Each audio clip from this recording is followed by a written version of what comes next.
So in many ways, rather than achieve what Henry VIII wanted to achieve, kind of had the opposite effect. In that what it did was it created this person called Shane O'Neill, who was going to not only avenge what his father had done and disgrace the family, he was going to go way, way beyond that.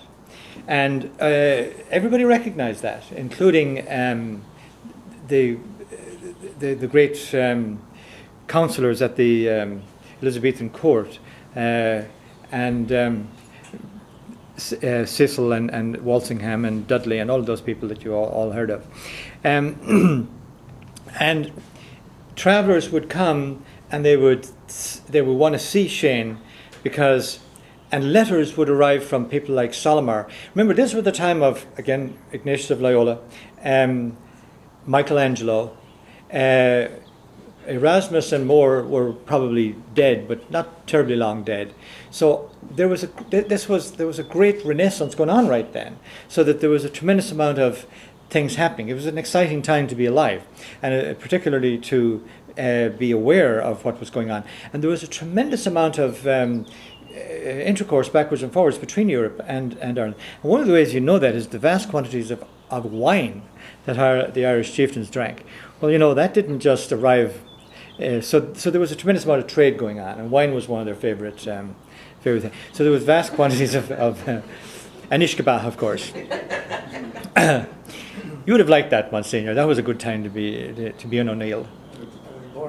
You were, and it was free then too. If you were an O'Neill. Anyway, so Shane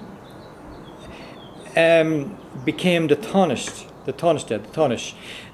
The way the Gaelic system worked was there was a fairly wide range of males eligible to become the O'Neill, the O'Rahilly, the this, the that, the O'Donnell.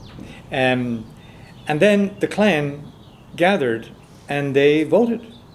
So the heads of the different clans voted. And they really did it in anticipation of, they did it while the chief was still alive, and they made you Taoiseach, which means that you automatically became the chief when the other chief died. So the election did not take place. There was no interregnum. There was no interruption. And it was done in a quiet, orderly fashion, and then he was established. So you already knew who was going to be the new O'Neill. Now, when he went to Tullavog for the election, Shane the Proud, as he was known as, said that he would only serve, he'd only accept the title if it was unanimous.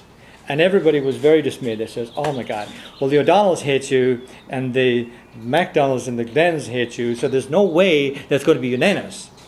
Well, he says, that's it. I will not serve. I want to be Lord of all Ulster. I don't want to be fighting with anybody. I want them all to vote for me. And he sent them back and told them, I'm not you better work that out among yourselves. Which shows what a great thinker he was, and he was only like 15 or 16. So they turned up and they voted unanimously for him. So from the get-go, he got his way. He was a great leader. So he had great power over them right off the bat. You want me? That's my terms. And I'm not going to be fighting with you, O'Donnell, or you, McSweeney, or you, anybody. You're either with me or you let the English come and take you over.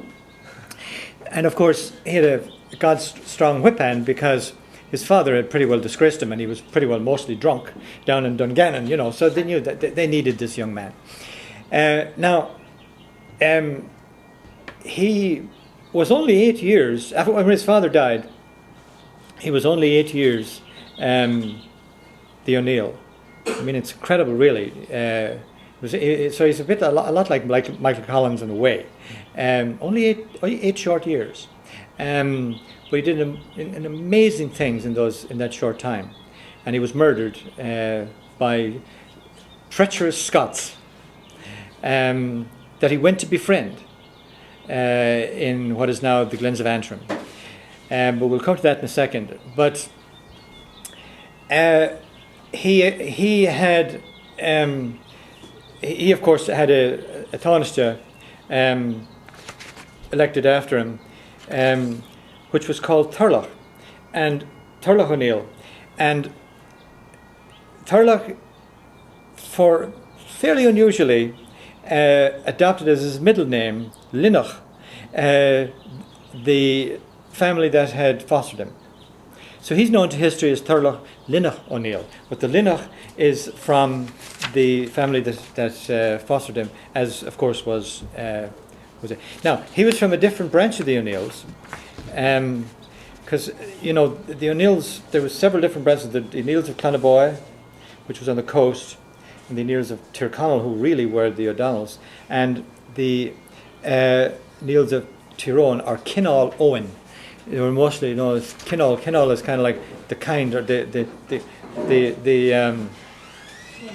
yes, yeah, that's actually where it comes from, kinship. But it's the Tyrone variety of the O'Neills, if you like. And of course, Tyrone comes from Tyr, meaning the country of Owen, which goes way back. So you have Tyrone and Tyrconnell, Tyrconnell being Donegal. Now, I'll try and keep the two parallel here, because I know that you're interested, because most of you know about Hugh O'Neill, and Hugh O'Neill becomes very important, as you know later, because he was the one who, he was the third Earl, and he was the one who fled from Rathmullen on the 14th of September 1607, and we're going to have the 400th anniversary on the 14th of September 2007 coming up. So there'll be a great deal of commentary, a great deal of history about this in Ireland, probably for the rest of this year, 400th anniversary of the flight of the Earls. But in the meantime, where was Shane, or where was Hugh? Now remember, Hugh was a lot younger than Shane. Let me get the exact dates here now. Hugh, let me see now.